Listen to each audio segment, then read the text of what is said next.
Are you planning on doing plumbing upgrades yourself? Today, I'm going to show you a simple step that most people skip to prevent any sort of costly repairs in the future.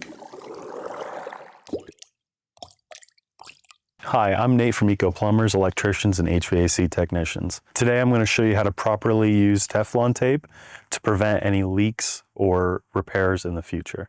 So to properly use thread tape, you'll want to go ahead and put your thumb on the actual fitting, hold the thread tape down, and go ahead and spin the thread tape clockwise, just like you would with a fixture. You do this so that the fixture won't unravel the thread tape. Once you wrap it around 3 or 4 times, you can go ahead and pull off the slack, push down so it goes in between all the threads, and now you have a proper leak-free seal. This is the easiest thing you can do on any plumbing project, but this simple step can save you thousands of dollars in plumbing repairs in the future.